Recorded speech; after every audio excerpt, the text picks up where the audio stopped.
I have owned the Xiaomi Mi Mix 2 for over 6 months, and now it's time for a review. How well does it hold up in 2019? Let's go ahead and find out. The main thing about the Mi Mix 2 is its screen. I just love how small the bezels are.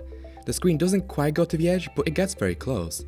The phone has a bit of an odd shape. It's quite rectangular, while in comparison, a phone like the iPhone is more of a pebble shape. This is obviously just an aesthetic thing, but I personally like both. In fact, the Mi Mix 2 feels more futuristic than an iPhone due to its shape and screen that takes up more of the frame. I do wish the bottom bezel was smaller, as it would have made for an even more futuristic look. The LCD itself isn't the greatest quality. The black levels leave a lot to be desired, and the colours seem quite off to me, as what you see on the screen isn't indicative of what you actually get, therefore it's not very good for things like picture editing. The white balance of the screen is also very pink, though you won't notice this unless you're looking at another screen. There are options for changing the colour temperature and contrast, however I don't find them to help at all, and they kind of make the screen look worse.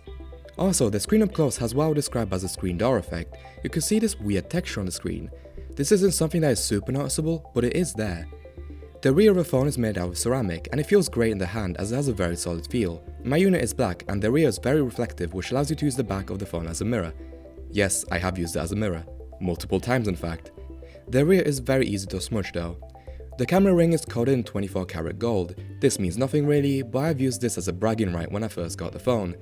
Ceramic is a harder material than glass, which is what the rear of phones are made from nowadays, and in the 6 months I've had this phone, the rear has held up very well to scratches. There are only some visible scratches on the bottom chamfer. The phone is also very thin and feels great in the hand because of the rear chamfer. Also, it can be quite hard to tap the fingerprint scanner on the first try. The case that is included with the phone actually has a little slide that your finger naturally glides on, which helps to position your finger to the fingerprint scanner. The last thing worth talking about is the durability of the phone. The most obvious thing is that you can see I've cracked the screen. This is my first phone that I managed to do so with. The phone fell from my bed onto my carpet. It's a tiny drop as you can see, but I think because the glass extends from the frame, my phone hit the glass, and the glass is obviously not able to withstand that kind of impact very well. I also dropped the phone from hardwood floor chest height twice and nothing has happened as well, so I'm calling the first drop an unfortunate event. The phone just landed in the worst possible spot. Next up is the hardware. The phone runs on a Snapdragon 835 with 6GB of RAM, though there is an 8GB option. The default amount of storage is 64GB, but you can go as high as 256GB. The phone has USB Type-C as most modern phones do nowadays, as well as a 3400 mAh battery with 18W Quick Charge 3.0 capability. The phone also has dual SIM support, as most Asian phones do. You can either have a SIM card and an SD card, or 2 SIM cards. There is no headphone jack, however the phone comes with a passive headphone jack adapter in the box. The speaker quality is average. The phone has dual mono output. The top speaker is quiet and subtle, but nice to have audio come through it regardless. The speaker quality is weak compared to my iPhone XR, which is much louder and has more bass and proper stereo output with a loud earpiece acting as the left speaker.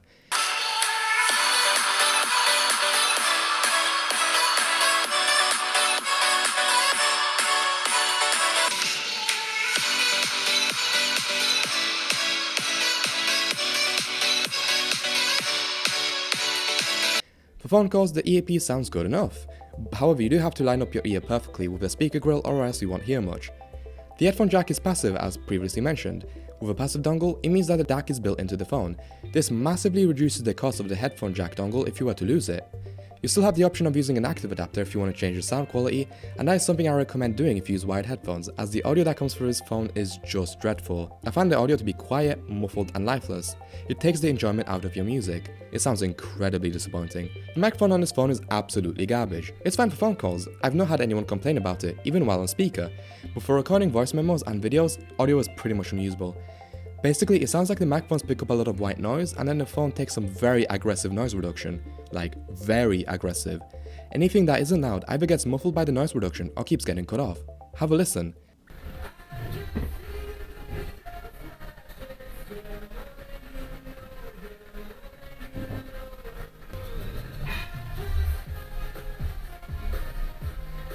The camera, oh dear, where do I begin?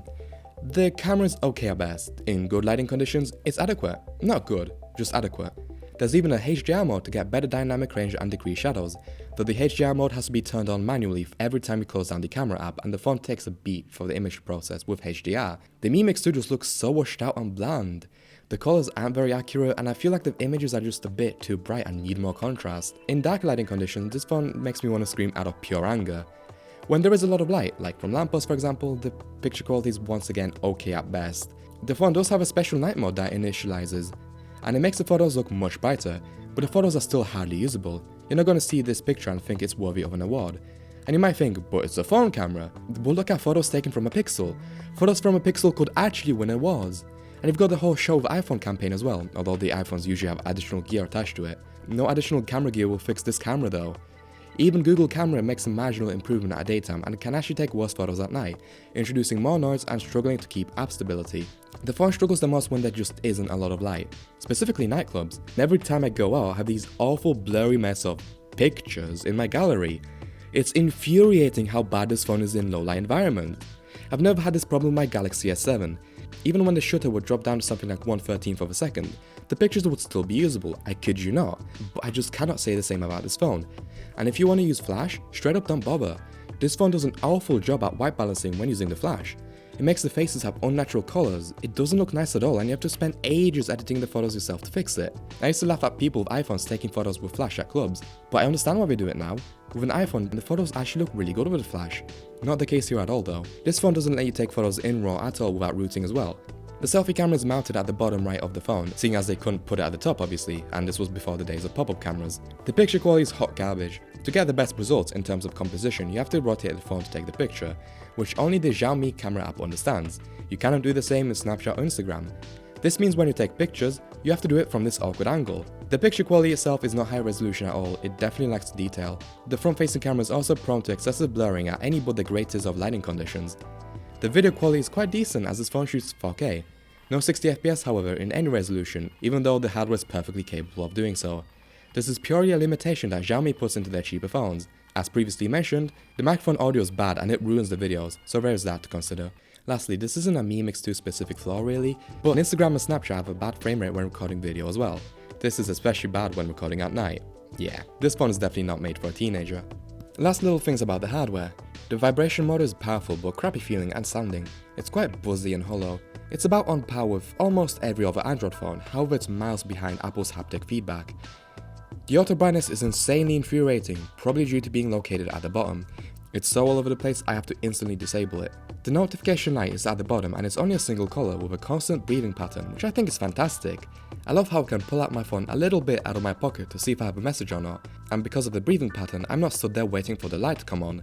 With my S7 it was sometimes quicker to turn the screen on than wait for the light to blink. The battery life is average, it lasts me around a day, but it might need a recharge towards the end of a day. The performance of this phone is just crazy fast, especially for the price, and with its 6GB of RAM, you don't ever have to worry about your apps being thrown out of memory. The worst part is this phone is faster than my iPhone, which costs 4 times as much. It's just insane how much performance you're getting with this phone, and that's all there is to say, it's flagship level of speed. The software is MIUI 10.3 running on top of Android 8.0 Oreo. This is of course a 2-year-old Android version. It's easy to say, wow, Xiaomi is slow, and well it's true. But I've used the beta MIUI 10.3 on top of Android 9 and there is so little difference between the two. My WhatsApp notifications look different, with me being able to see the faces of each person messaging a group. That and the pixel ringtones and digital well-being were the only things that were different, so I don't think the Android version matters too much. The security patch however is 3 months old, which is quite bad for an update that literally came out a few days ago at the time of writing the script.